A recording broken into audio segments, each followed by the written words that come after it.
Lejla tajba, sinjuri nil-għakom għal 2505 tal-lum it-tlita 30 jum mix-xahar ta' April lejliet ġurnata importanti, lejliet festa pubblika, lejliet l-ewwel ta' Mejju.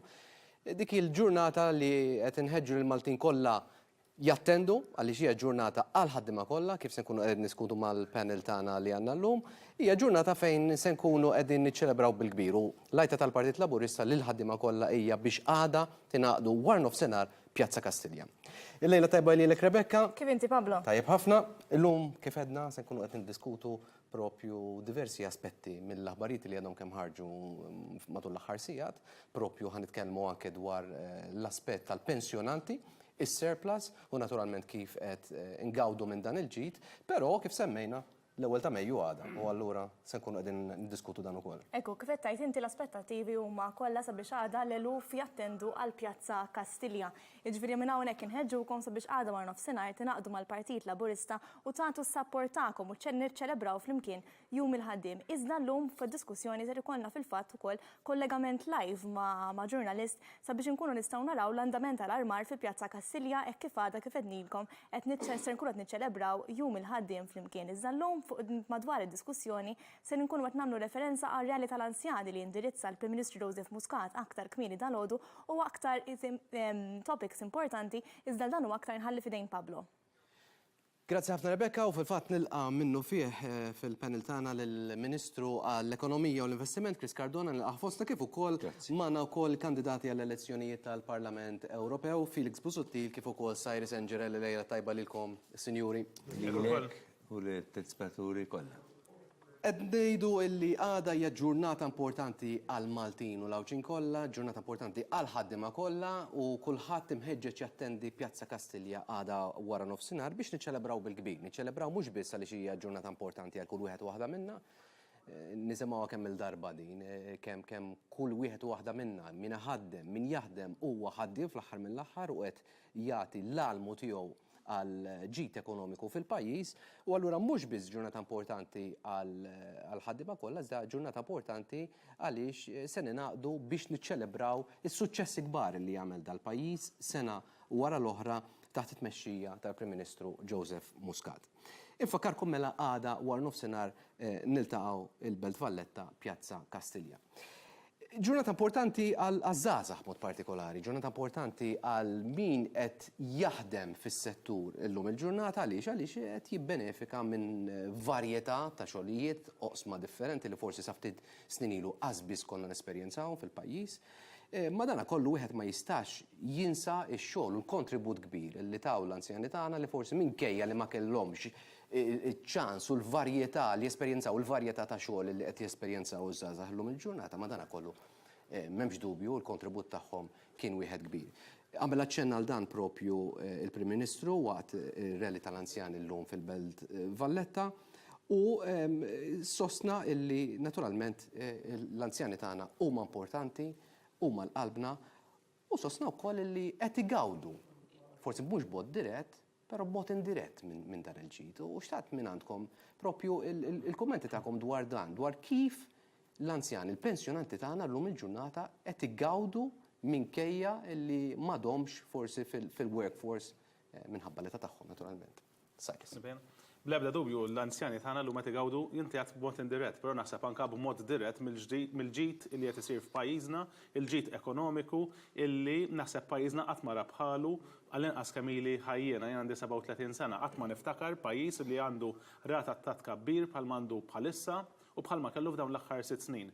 Dalgħodu jiena attendejt mal-Prim Ministru ir-rally għall-anzjani u hemmhekk tibda tinduna meta titkellem mal-anzjani li kien hemm jibdew jgħidulek huma l-istejjer ta' kif qiegħed jolqothom dan il-ġid. Pereżempju kien hemm anzjana minnhom illi jgħiditli u qalt isma' għax qatt ma semmu għadi, qalt li jiena dan l-aħħar irċevejt ċekk mingħand il-Gvern għal pensjonijiet illi mill-lider kellha xi problema għal żmien twil fil-pensjoni u kulħadd injora, illum irrealizzaw li din kellha problema u tawa ċekk lura bil-pensjonijiet li kienu tnaqsula f'matul iż-żminijiet. Qalt li onestament qalt li jiena qatt ma kelli ċekk b'dak l-ammont, għalli meta mort sar biex niddepożitar il-bank, wara li ħriġt erġajt dħalt għax bdejt nibża li depożaw f'xi account ħażin għax qatt ma esperjenzajta di.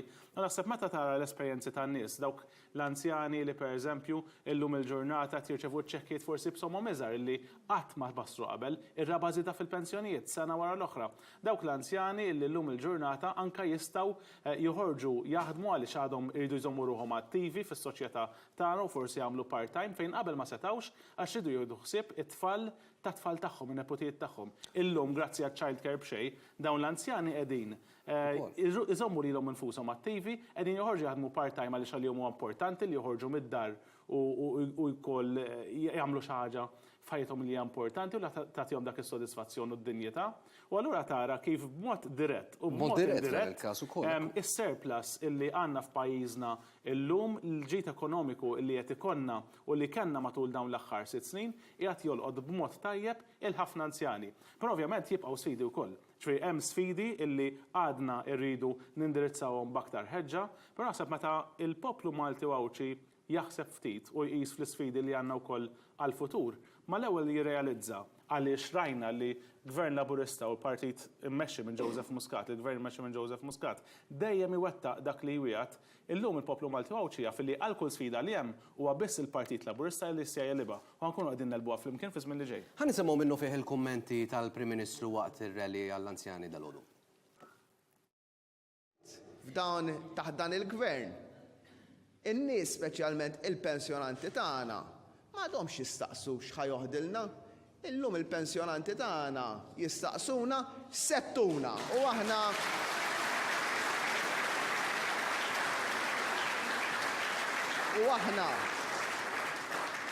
aħna il-pensjonanti tagħna tweġiba waħda għandna.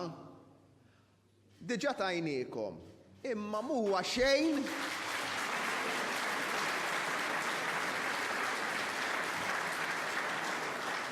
diġà tajniekom, imma mhuwa xejn ħdejn dak li ħantukom.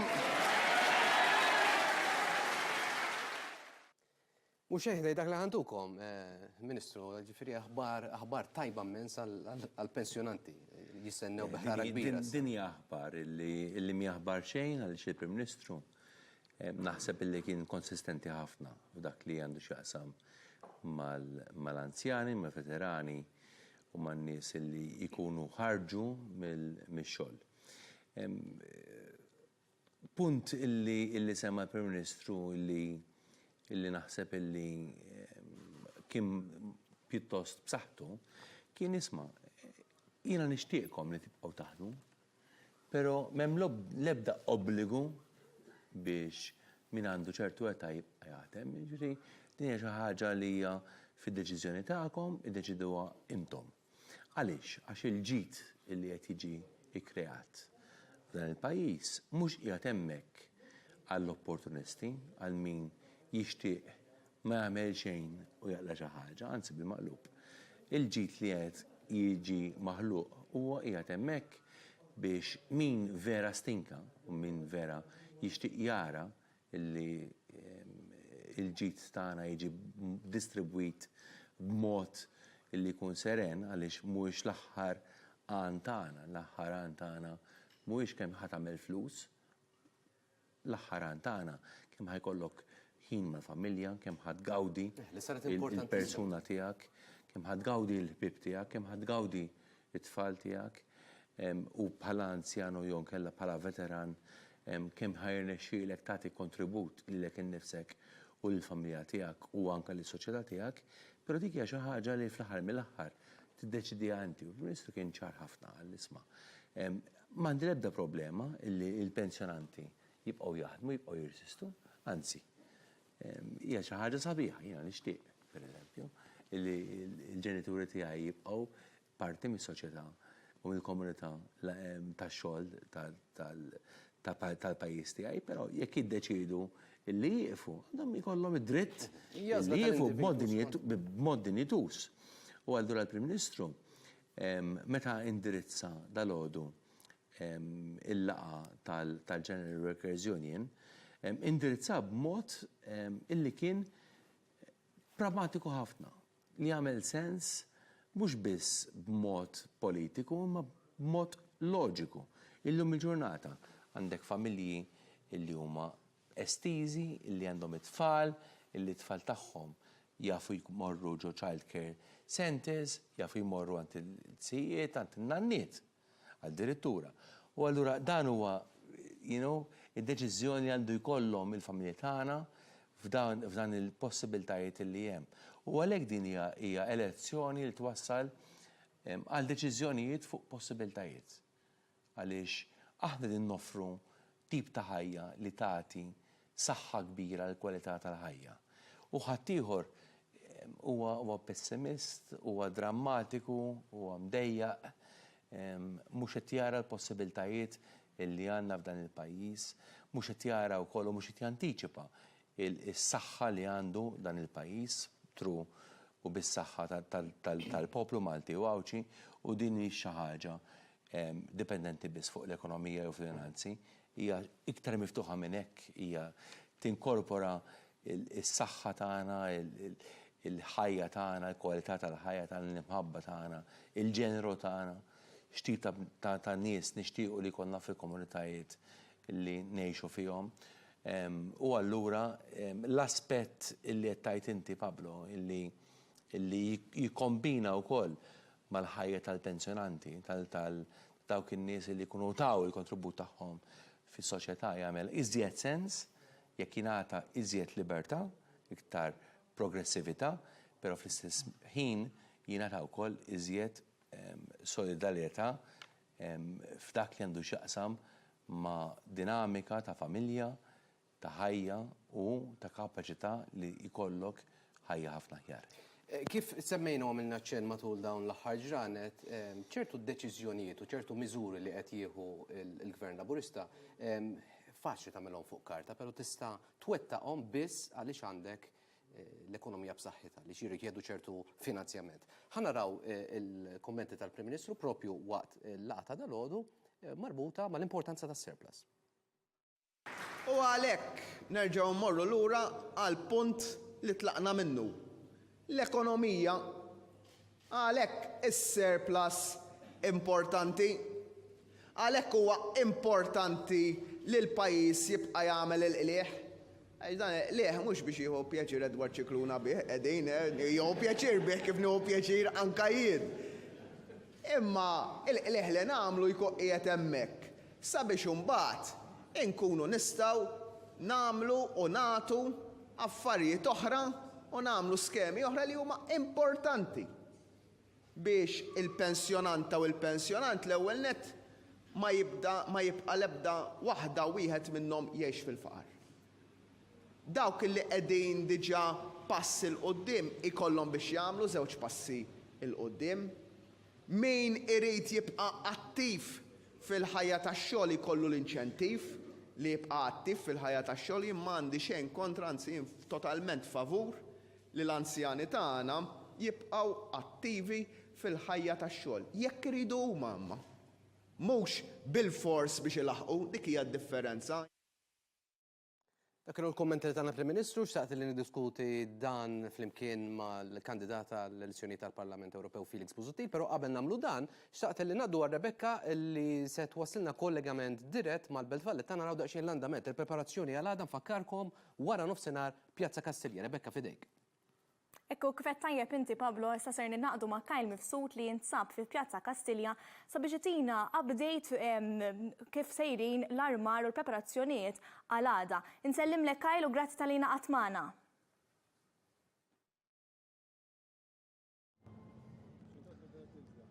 Insellimek Rebecca unsellim il-territorju kollha ta' 2505. Bħalissa l-andament hawnhekk għadu wieħed biżgħar ħafna dont siru ħa preparamenti għal mass meeting ta' għada, li mistennija jkun hawn diskors ta' mistennija Prim Ministru. Flimkien miegħi għandi l-Kap Eżekuttiv tal-Partit Laburista li l-Dr. Andrew Battista. Jitagħtina iktar stampa ċara dwar xi nistennew waqt il-mass meeting ta' għada. Randolph. Iva, għada se nkunu qegħdin nistennew li l-Pjazza Kastilja tilqa' bl-aktar mod b'saħħtu lill Prim Ministru Joseph Muscat biex ikompli jagħtina l-viżjoni għall-futur għal dan il-pajjiż. Fi Pjazza Kastilja l-ħabta tal-erba jibdew l-attivitajiet hawnhekk, mhux biss fi Pjazza Kastilja iżda wkoll madwar il-belt fejn se jkollna attivitajiet għaddejjin u spettaklu għaddej madwar il-belt kif ukoll mbagħad jilħaq il-qofol fi Pjazza Kastilja fis-sitta huwa mistenni li tibda l-parti politika mbagħad fejn isiru d-diskorsi u ovvjament tant mistenni d-diskors tal-Prim Ministru Joseph Muscat. Għada huwa iċ-ċans biex il-poplu Malti u Awċi jiġi fi Pjazza Kastilja u l-Prim Ministru jagħtih l-appoġġ tiegħu biex bl-appoġġ li ħanatu lill-Prim Ministru nkunu qed ngħidulu isma' l-Prim Ministru fadallek ħafna xtati lil Partit Laburista u fadallek ħafna xtati lil pajjiżna. Għadu ċans biex in-nies jingħaqdu magħna ħalli jiġu hawnhekk u jagħtu l-appoġġ lill-Prim Ministru. Imma għada huwa ċans ukoll biex il-poplu Malti u Awċi juri lill kumplament tal-Unjoni Ewropea, lill kumplament tal-Ewropa x'appoġġ għandu dan il-Gvern. Smajna ħafna fl-aħħar xhur diskors kontra Malta minn sħabna Maltin stess. Dan huwa ċans għada biex fil-mass meeting tal-ewwel ta' Mejju ninaqdu bħala poplu wieħed u nuru lill-Ewropej x'appoġġ għandu il-Gvern Malti. Grazzi ħafna Rendolf. Dak kien kollox għalija minn Pjazza Kastilja, Kajl mifsud ta' dinja lura lilkom. Ħafna Kajlu, grazzi wkoll Randolph tal-kummenti tiegħek kif smajtu li l-kap eżekuttiv tal-Partit Laburista għada huwa appuntament importanti ħafna kemm għall-Partit Laburista kif ukoll għal Malta li għada ser niċċelebraw jum il-ħaddiem u s-suċċessi kollha li ksibna flimkien għalhekk inħeġġukom sabiex tattendu u tagħtu l-fiduċja tagħkom lill Prim Ministru Joseph Muscat kulħadd huwa mħeġġeġ jilbes il-kuluri ta' Malta dak il-kuluri ħomor u bojot. Iżda għal dan u aktar se nkomplu d-diskussjoni għaliex fadlilna ħafna iktar x'naqxi ngħidu iżda se ngħaddu għal pawża qasira ta' reklami.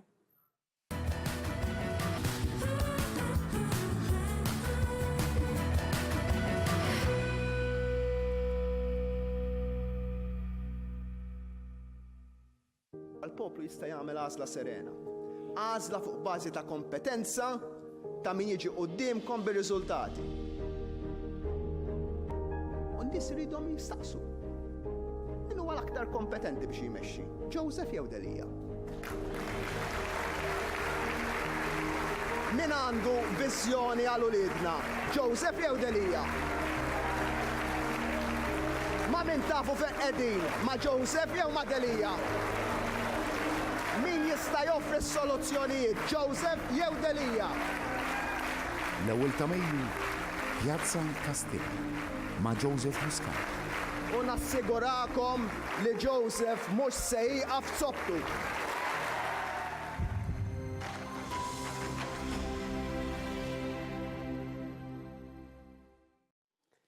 Nilqakom lura għal 2505, fakkarkom għada Pjazza Kastilja war nofsinhar u aħna wkoll fil-fatt konna qed niddiskutu x-xogħol li jagħmlu l-kandidati għall-elezzjoni tal-Parlament Ewropew kif ukoll ix-xogħol li jagħmlu l-Ministri li forsi l-istess wieħed jieħdu for granted imma l-ħidma hija waħda kbira, m'hemmx dubju, u mod partikolari l-kandidati għall-elezzjonijiet. U la darba qed nisemmu l-kandidati Felix, xtaqt illi miegħek nitkellmu ftit dwar dak li rajna ftit ilu.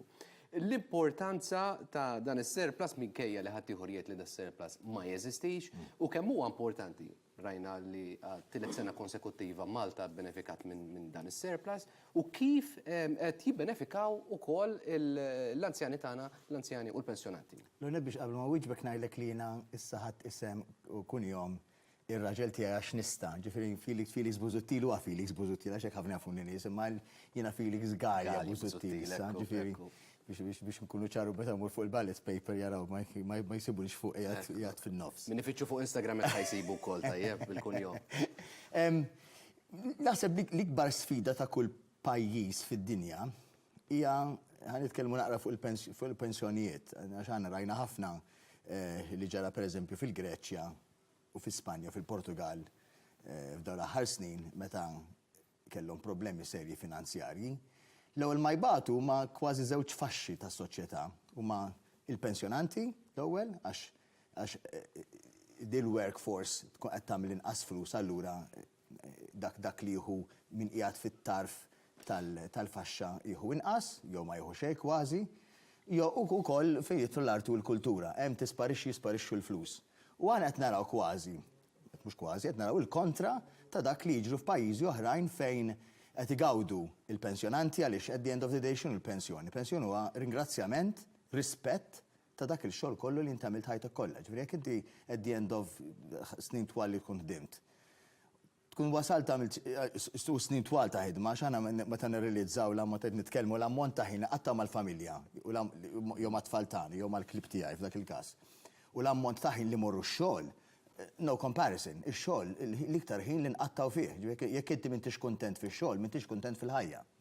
Ġifieri il-fatti li inti wasalt fit-tmiem ta' dak il-ġurney twil, dak il-vjaġġ twil tiegħek ta' xogħol, u mbagħad inti wara dak il-vjaġġ x'se tieħu lura huwa question mark jew mhux riżultat tajjeb ta' dak li ħallejt matul ħajtek kollha, kważi tieħdu bħala disprezz, bħala disrispett.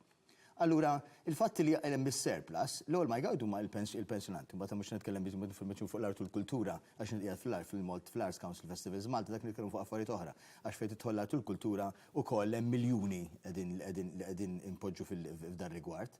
Però is-surplus huwa importantissima la volja naħseb jien il-Partit Nazzjonalista il-kelma surplus jgħid li ma teżistix għax fi żmienu ma kienx teżisti, allura jaħsbu ma kelma li ma teżistix. Imma il-fatti li għal żmien twil l-ekonomija baqgħet l-istess, bilke mhux l-istess, anzi bdejna nieħdu minn hemmhekk literalment bħal arranging a cloth libsa u traqqa u dejjem traqqa u iktar ma traqqa il-libsa aktar tidher antika u aktar tidher maħmuġa u tidher użata u hekk qed jiġru wkoll mill-ekonomija ta' dal-pajjiż. Għal żmien twil meta nibdew nitkellmu mbagħad wara sena surplus, mbagħad surplus ieħor, u issa surplus ieħor, u mhux qed nitkellmu miljun, jew ftit miljuni kbar. U ngħidu mhux biss mill-bit ta' ċittadinanza Maltija, imma anke wkoll mill-frott tal-ekonomija, tal-strateġija soda u finanzi tas-sew fis-sod, tkun ngħidu finanzi fis-sod. Finanzi fis-sod, ma kienu xejn finanzi fis-sod dak iż-żmien. Il-finanzi fis-sod huma issa. U l-address li qed nindirizzaw mhux biss huwa il-faqar ekonomiku, għax dak huwa biss li tkun ħafna nies li huma sinjuri huma mdejqin ħafna. Maġġor parti kważi tal-min hu sinjur għax ma qattax żmien ma dawk li jħobb jew m'għandux il-ħin the quality of life. Jeżisti wkoll il-faqar soċjali li qed jiġi indirizzat, teżisti il-faqar kulturali, fi żmien ukoll kien hawn il-faqar omofobiku li sparixxa, nispara li iktar ma jgħaddi żmien, iktar nibdew nidrawħu, iktar nfattih nitkellem pereżempju di Ġorġa di tifla. Dan huwa onura l-Malta li di tifla ta' 10 snin bit-talent billi għandha m'għandix il-mama u papa, di għandha mama u mama.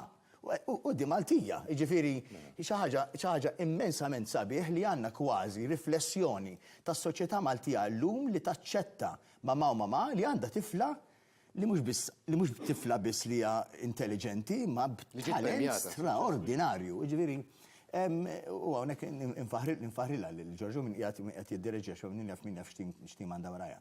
Però jiena l-iktar anzjana li qiegħed qrib tagħha hija ommi. U meta muraw dex niltaqa' mal-mama tiegħi, u di għandha l-puna sena rasa jibsew għadha tgħix waħedha, u bil-kam biex tasal minn hawn semmek issa sejra għalija. Miskina għax qabel kemm timxi, tgħidilha ma għax ma tmux tgħix ma' xi ħadd. Tgħidlek li għax jiena waħda indipendenti. Tgħidli ma taf, jista' jiġi filgħodu għalija, u neġi norqod hawnhekk, għandi l-plamer, jista' jiġi l-maser. Għattil inti aħjar mi għandek il-plamer, għandek il-maser, għandek il-handyman. Jista' jiġi natfulek id-dax, jiġi natfulek d-dar. Ġifieri, mhux qed nitkellmu bis-pensjonijiet, qed nitkellmu wkoll il-kwalità ta' ħajja li dal-gvern qed jagħti wkoll lill-anzjani. Ħanieħdu il-kummenti li ta' dalodu, il-Segretarju Ġenerali tal-General Occasion, Sur Buġeja, ħanisimgħu. M'hemm l-ebda dubju li l-pensjonanti tagħna llum qed igawdu ħajja ferm aħjar milli kienu sa 6 snin ilu. Igawduha mhux biss għax sena wara l-oħra qed jaraw titjib fil-pensjonijiet tagħhom, iżda wkoll qed jaraw li l-uliedhom isibu xogħol u impjieg ta' kwalità. Dawn il-pensjonanti b'imħabba kbira u b'sagrifiċċji kbar lejn uliedhom kienu jissagrifikaw il-ħin tagħhom biex ta' kuljum jieħdu ħsieb in-neputijiet. Grazzi għall miżura ta' childcare illum il-ħaddiema ġenituri għandhom post ieħor fejn jistgħu ħallu lil uliedhom. Il-ġenituri tagħhom, l-anzjan u l-pensjonijiet tagħna, jistgħu jgawdu l-mistrieħ li tant kienu mistħoq għalihom. U hemmhekk rajna il-kummenti ta' Segretarju Ġenerali tal-General Occasion il-kompla ta' stampa ċara ta' sitwazzjoni preżenti f'dak li għandu x'jaqsam il-pensjoni U l-pensjonanti tagħna l-anzjani li qegħdin igawdu b'mod dirett u indirett kif semmejna diġà mal-panel tagħna. Chris, jiena rajtek matul dawn l-aħħar ġranet, mhux dan l-aħħar ġranet biss, insomma matul dawn l-aħħar xhur issa snin, konna qed insemmu snin twali lek issa fil-politika, asmudduha, però matul dawn l-aħħar xhur konna qed naraw impenjat b'ħafna. B'mod partikolari, il-bieraħ fil-fatt kienet fejn kumpanija kbira tal-istampar Malta reġet ħabbret li se tkompli tespandi. Interessanti li minkejja li forsi wieħed jaħseb li libna l-metodu diġitali u allura l-istampar m'għadux daqshekk popolari huwa l-oppost ta' dak li naħsbu. Bħal dan rajna kemm il-kumpanija oħra li qed tiġi Malta tkompli tinvesti żgħażagħ illi kif semmejt fil-bidu għandhom l-opportunità illi jaslu x-xogħol li jixtiequ huma fejn forsi qabel din kienet diffiċli. U bċertu pagi li jirriflettu dak li qabel konna ngħidu m'għandniex il-pagi ta' barra. Però dan qed ikun rifless anke minħabba l-fatt li anke barranin qed jiġu jaħdmu Malta mhux hekk? Ħanġi dan il-punt biss punt li qalu l-kelliema qabel. Il-fatt illi inti qed tiġġenera ħafna ġid fil-pajjiż u dak il-ġid qiegħed jiġi imqassam tajjeb. Ovvjament ħajolli il-valur tal-ħajja tiegħek. Kif qal Cyrus, kif qal Felix, ovvjament, il-familji tagħna ħajħossu illi għandhom iżjed għad-dispożizzjoni tagħhom milli kellhom qabel, allura qed jgħixu aħjar, qed jgħixu aktar komdi. Però biex jissostni dan it-tip ta' livell u dan l-argument li għamel kemm Josef tal-Segretarju Ġenerali tal-Ġenerazzjoni u anke l-Prim Ministru tal-Għodu, tinti tħares lejn l-ekonomija mhux bħala mezz biss, imma bħala mezz illi waslek għal ġid. U biex iwassal għal ġid trid tidentifika operazzjonijiet ekonomiċi li jagħmlu sens. U allura niġi għall-mistoqsija tiegħek. Illum il-ġurnata aħna qegħdin f'pożizzjoni illi fil-bidu tal-leġislatura li konna fil-gvern għall-ewwel darba bdejna naraw kif nistgħu naħdmu biex insalvaw il-manifattura, l-industrija, is-servizzi u kull settur li kontribwixxi għall-ekonomija tal-pajjiż, l-ekonomija bbażata fuq it-turiżmu, fuq is-servizzi, etc. Għadda żmien u naħseb li dak iż-żmien illi kien bħal speċi żmien tal-biża' illi fabbrikata għala, illi kumpanija ħatitlaq, illi mhux qed tattira ċertu investiment lejn il-pajjiż, beda jiġi indirizzat f'tali mod u maniera illi irkuprajna il-biża' li kien hemm qabel u dawwarnija f'xi ħaġa li hija normali. Ġifieri fejn qabel konna naħsbu ġol fabbriki jew kellha ġol kumpaniji li ser jitilqu minn hawn Malta minħabba li maħniex kompetittivi, bdiet imbagħad issir kważi komuni u normali illi mhux tal-li żommhom hawnhekk tal-li kabru, allura għandek l-espansjonijiet f'Malta f'Għawdex, imma għandek ukoll fabbriki ġodda, kumpaniji ġodda, industrija ġdida, servizzi ġodda li jiġu f'Malta għall-ewwel darba. U allura badna ċertu traction, ċertu momentum illi diffiċli li wieħed waqfu sakemm ma jkollokx deċiżjonijiet politiċi li ma jagħmlux sens. Illum il-ġurnata dik qed indirizzawha.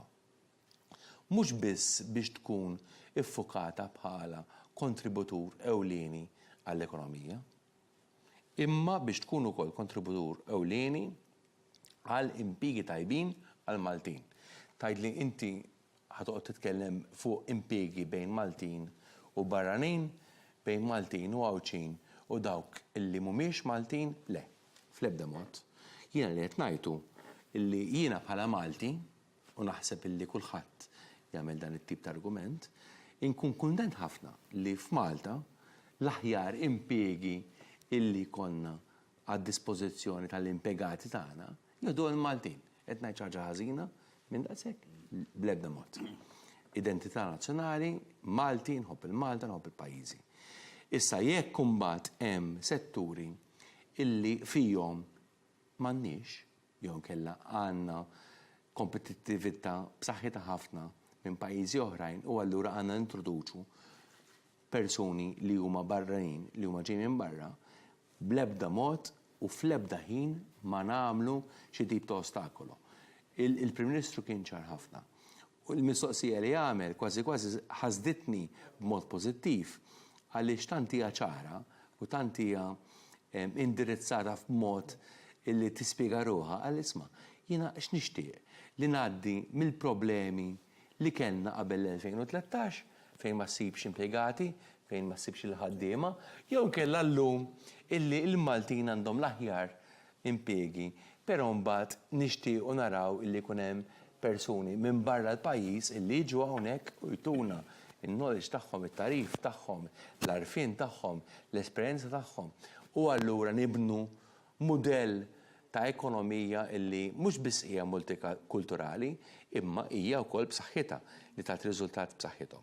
U naħseb li l-Partit Laburista fil-Gvern innexxielu jibni dan it-tip ta' mudell bbażat fuq il-ħsieb ta' Joseph Muscat, bbażat fuq ħsieb li huwa progressiv, li huwa modern, illi huwa wkoll barra li huwa progressiv u modern huwa wkoll fl-interess ta' pajjiżu.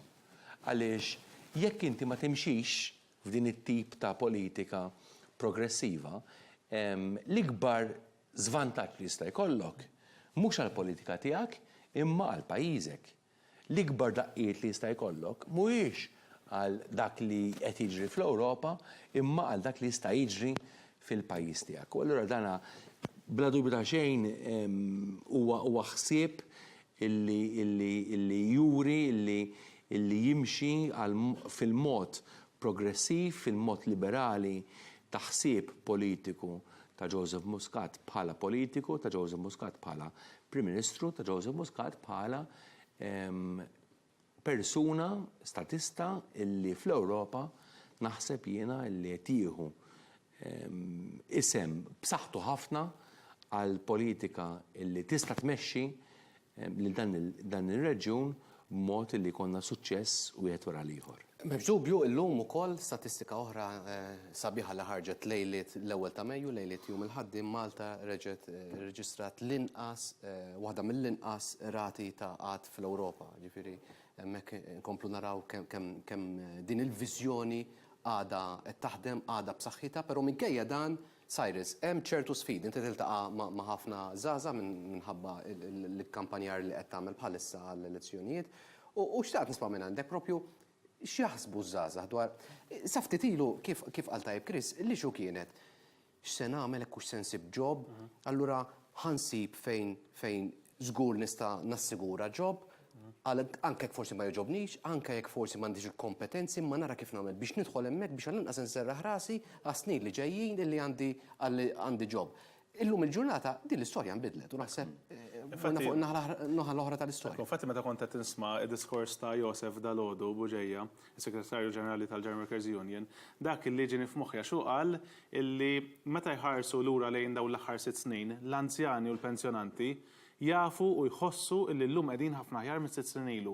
Però din tapplika għal kulħadd, għal Maltin u l-Ewċin kollha across the board, huma minn huma, jiġu minn fejn jiġu, jagħmlu x'jagħmlu, kulħadd illum qiegħed aħjar minn 6 snin ilu.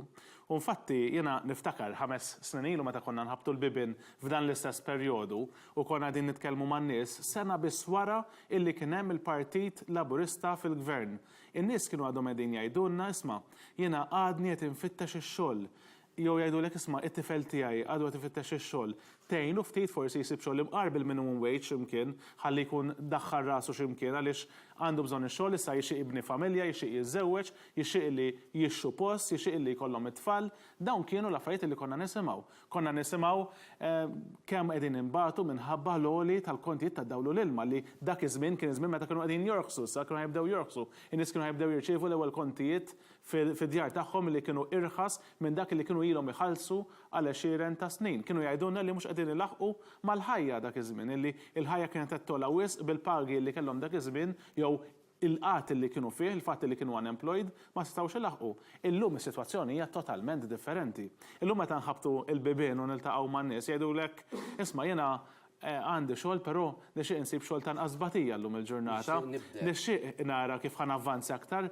L-istess nies li 5 snin ilu kienu jgħidulna imqar insib xogħol x'imkien bil-minimum wage, ara jekk tgħinix ftit forsi taf xi kumpanija x'imkien. Illum jgħidulek għandi xogħol, kuntent fuq xogħli, imma nixtieq li navvanza u nsib xogħol ta' nqasbatija llum il-ġurnata u hemmhekk allura tara d-differenza issa anke tal-ħsieb tal-Malti, Wawċi, fejn qabel konna nikkuntentaw irwieħna bl-inqas ħaġa bil-bażiku possibbli, illum nafu li pajjiżna mhix il-qudiem u anke aħna nistgħu nimxu l-qudiem grazzi għal dan il-ġid li hemm. Però mbagħad naqgħad ħafna wkoll ma' dak li qal Chris ftit ilu, il-kompetenza ta' Joseph Muscat bħala Prim Ministru. Jiena kont Brussell bħalek Pablo bħal Rebecca wkoll ippreżentaw dal-programm, kont nattendi l-laqgħat tal-Kunsill Ewropew mal-Prim Ministru u forsi huma ftit dawk in-nies illi ikollhom dik l-opportunità li jkunu miegħu għall-laqgħat tal-Kunsill Ewropew u hemmhekk tara l-istima kbira li għandu dan il-bniedem ġej mill-iżgħar pajjiż tal-Unjoni Ewropea li ħafna drabi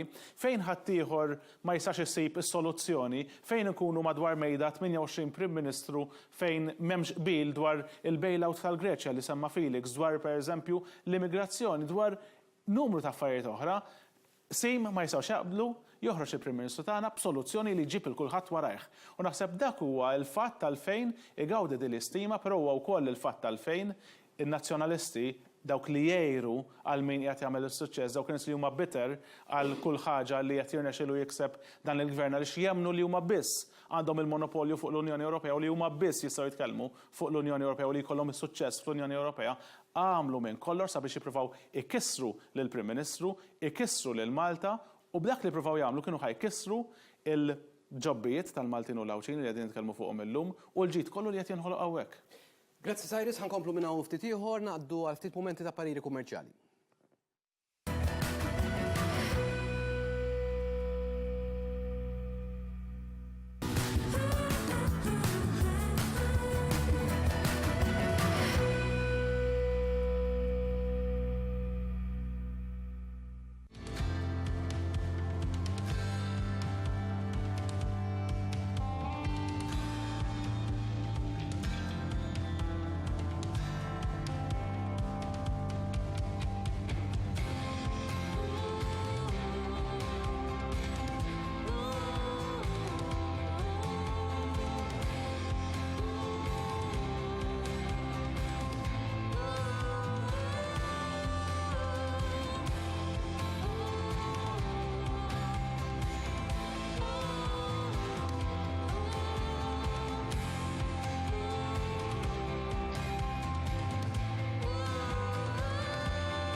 Xejn isbieħ hemmhekk mill-ewwel ta' Mejju tas-sena l-oħra, infakkarkom illi għandkom tkunu l-belt għada Pjazza Kastilja jekk tixtiequ tkunu parti minn din iċ-ċelebrazzjoni kbira għal ħaddiema Maltin u Għawċin kollha. Felix, Chris u Cyrus huma l-mistiedna u xtaqt nsaqsi lil Felix għaliex tħoss li għada il-Maltin għandhom jattendu Pjazza Kastilja, Felix. First and foremost huwa gratitudni għax dal-gvern mmexxi minn Joseph Muscat li għandu umħuħ kbar, inkluż ta' Chris Jatadejja, għax ovvjament dak huwa l-ingredjent tal-Partit Laburista li għandek ingredjenti sodi u ingredjenti diversi, għax u d-diversità toħloq l-kimika. Huwa jiena naħseb ringrazzjament li dal-pajjiż taħ mhux sens biss ta' ndorrina ħana il-kelma Cyrus Pride. U aħna kull sena niċċelebrawha din, the pride ta' int minn int. U jina, meta kont kellimt il-mass meeting ta' Naxxar, għat li tani dal-gvern huwa sens ta' valur. Ta' jien min jien, zazuħ, anzjan, ħaddim, illum anki minn għandu 16 sena, tfal, uliet, annimali, il-pezz tiegħi, tana sens ċiviku ta' patriottiżmu straordinarju, sens ta' ottimizmu li ma tista' tirkbu qatt, u sens ta' qalb li qed nara warajk li tħabbad biss għax taf li Malta tiġi l-ewwel qabel kollox. U dan huwa biss ringrazzjament uniku li nistgħu nagħtu mhux biss lil Joseph Muscat, ringrazzjament li nagħtu l-kabinet tiegħu, l-amministrazzjoni kollha u n-nies kollha li jaħdmu kollha fiċ-ċivil, imma wkoll ringrazzjament ta' dan il-pajjiż li mexa l-qudiem li għandna nkunu gburajt dak il-plejja gburin li aħna Maltin. Dan għada u l-moment biex tassew flimkien bl-abjad u l-aħmar ngħidu aħna Maltin, aħna gburin. Chris, min għandu jkun hemmhekk għada l-Belt Valletta?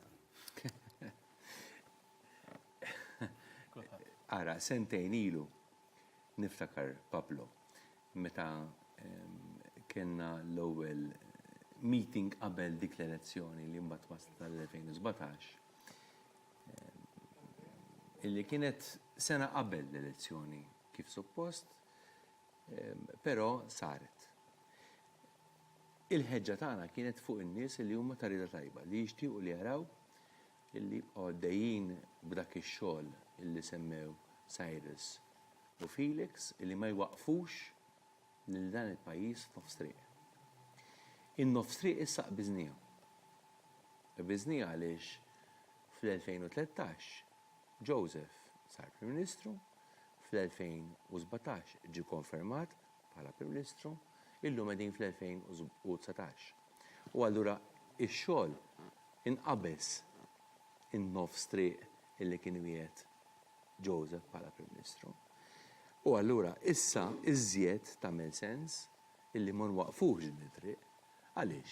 Għax li kieku għandna riżultati ħżiena, jew għandna riżultati li mhumiex tajbin jew kellha mhumiex qegħdin jattiraw lill-poplu Malti u Għawċi f'tali mod u maniera illi jagħtu riżultati b'saħħithom mhux biss l-ekonomija tagħna, l-ekonomija hija biss u l-finanzi huma biss il-ħsieb ta' dak il-pajjiż illi wettaq xi rajba fl-aħħar mill-aħħar mhuwiex lan ewlieni huwa l-mezz biex inti tara l-lan tiegħek. Felix semma l-annimali, id-drittijiet tal-annimali. Għaliex? Għaliex le? Il-pajjiż sabiħ ukoll irid li jkollu drittijiet tal-annimali li huma b'saħħithom.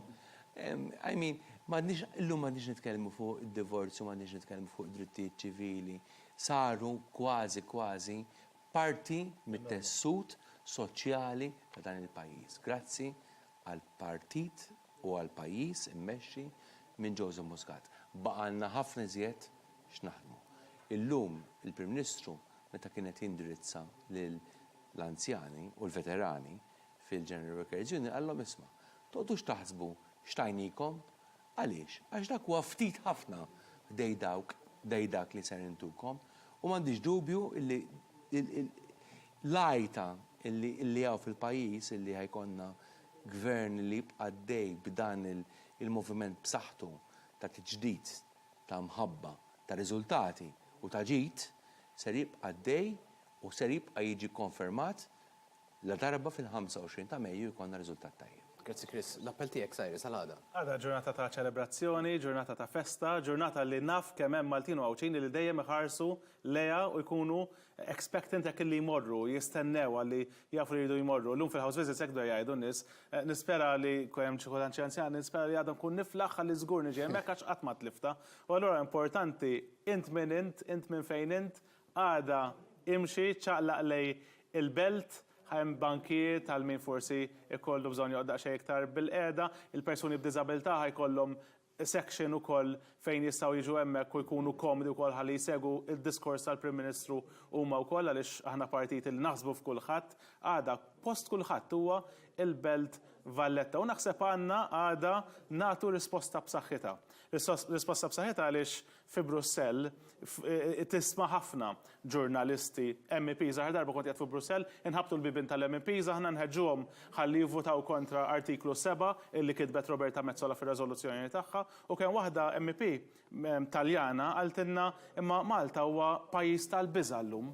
Malta huwa pajjiż li tibża minnu ma tkomx demokrazija x'hekk qalilha David Casa jagħtilha saqsi l-Italjani li qegħdin jgħixu f'Malta jekk Malta hux pajjiż tal-biża' llum kieku ilhom li ħarbu marru lura lejn pajjiżhom. Allura għada huwa iċ-ċans tagħna sabiex aħna immorru il-Belt Valletta nuru bħala Maltin u Għawċin is-sapport li għandna fil-Prim Ministru Joseph Muscat, fil-Gvern Laburista, fil-Kabinet kollu, fil-Grupp Parlamentari, fil-kandidati tal-Partit Laburista għall-elezzjoni tal-Parlament Ewropew u tal-Kunsilli Lokali u bajta kbira u bajta waħda ngħidu Joseph ibqa' mexxi lill-Partit Laburista u lill-pajjiż. Grazzi ħafna Cyrus, grazzi ħafna Chris, grazzi ħafna Felix li kontu magħna. Issa jonqos l-appell tal-Prim Ministru għal festa ta' għada tal-1 ta' Mejju. U l-istorja tal-aħħar 6 snin turi illi aħna konna kapaċi natu aktar għaliex noħolqu aktar ġid. Ma nistawx sempliċement nistrieħu illi l-ħaddiema tagħna, l-pensjonanti tagħna ngħidulhom li ħantuhom aktar issa taqal manna mis-sema. Dik m'għadix sitwazzjoni u ma tista' qatt issir. Allura noħolqu l-ġid, nibqgħu ninsistu favur il-business, favur il-negozju għax dak importanti, ħalli il-ġid li jiġi minn dik is-siġra u mbagħad inqasmuh bejn kulħadd. Dak huwa il-kredu tagħna, dak huwa għaliex aħna favur il-negozju, favur il-ġid, għaliex meta tkun hekk tkun favur ix-xogħol u favur il-ħaddiem. U għalhekk nagħlaq billi nappellalkom illi għada nintaqgħu flimkien għall-1 ta' Mejju Pjazza Kastilja fil-Belt Valletta sabiex flimkien niċċelebraw dan il-jum importanti flimkien nerġgħu nuru li Malta hija f'qalbna. Nirringrazzjakom. Kif smajtu l-appell tal-Prim Ministru hemmhekk qed iħeġġiġkom biex għada tattendu għal Pjazza Kastilja mistennija li attendu l-eluf għal din iċ-ċelebrazzjoni ta' suċċess. Iżda issa ser ngħaddu għal żewġ klips il fejn ser naraw it-tnedija tal-kandidati kemm tal-Parlament Ewropew kif ukoll tal-Kunsilli Lokali. Kif tafu l-Partit Laburista qed jippreżenta tim b'saħħtu kemm għall-Kunsilli Lokali kif ukoll għall-Parlament Ewropew u għalhekk ser naraw dawn il-klips biex nuħdu toma mill-launches li kien hemm din il-ġimgħa. Dawn l-14 persuna ġejjin minn oqsma differenti tal-ħajja qegħdin nippreżentaw ruħna flimkien bħala Partit Laburista sabiex nuru l-viżjoni tagħna fejn nixtiequ illi naslu qegħdin impoġġu fuq quddiem nett l-għajta tagħna ta' Malta f'qalbna. Malta f'qalbna mhijiex xi għajta nazzjonalista, mhijiex xi għajta illi tħares lejn kwistjonijiet illi nippruvaw inġeldu il-Malta, il-kunċett ta' Malta mal-kunċett Ewropew. Malta f'qalbna iżda tfisser illi il-punt ta' tluq u l-punt ta' wasla huwa illi l-interess nazzjonali, l-interess ta' pajjiżna li rrid ngħid ħafna drabi huwa l-istess bħall-interess Ewropew ikun dak li jixprunana.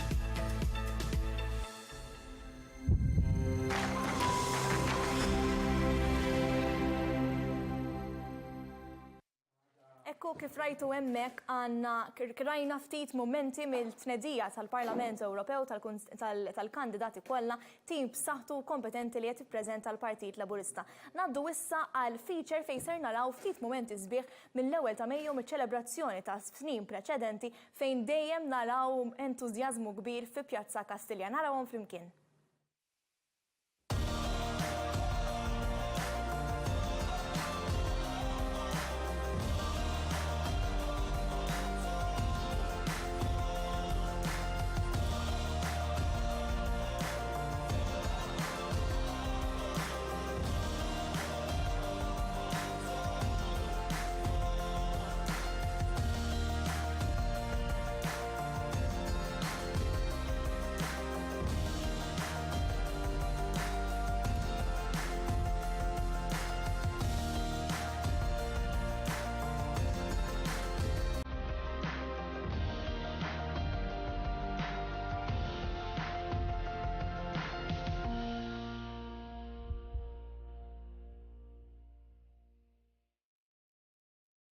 Xintara dawk il-momenti sbieħin għallek nostalġija kbira u anka jitik iktar ħeġġa sabiex għada tattendi il-ċelebrazzjonijiet. Għada nfakrukom war nofsinhar Pjazza Kastilja, kulħadd imħeġġeġ li attendi għaliex se tkun ċelebrazzjoni kbira għal ħaddiema kollha miż-żgħir sal-kbir. U barra minn hekk minn barra li tkun ċelebrazzjoni ta' jum il-ħaddiem għada wkoll se timmarka il-bidu ta' vjaġġ għal kampanja elettorali ġifieri għada l-ewwel ta' Mejju jkun jibdilna biss 25 ġurnata sakemm ikollna l-elezzjoni tal-Kunsilli Lokali u tal-Parlament Ewropew. Għalhekk sa ngħaddu sabiex naraw ftit momenti mill-logo tal-Partit Laburista bit-tema Malta f'qalbna.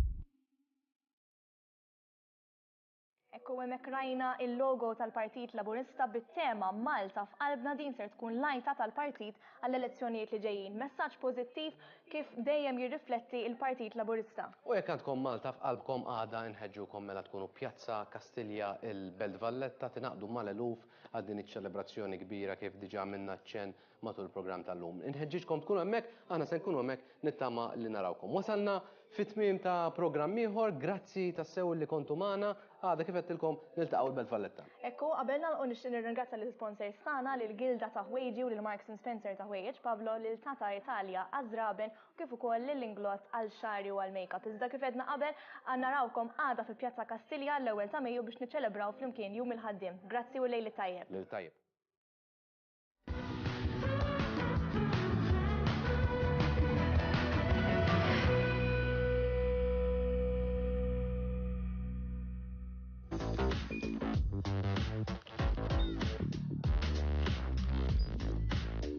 Idħol fuq one.com.mt u hemmhekk tista' tara l-programmi kollha li jxandru fuq One permezz ta' One Play.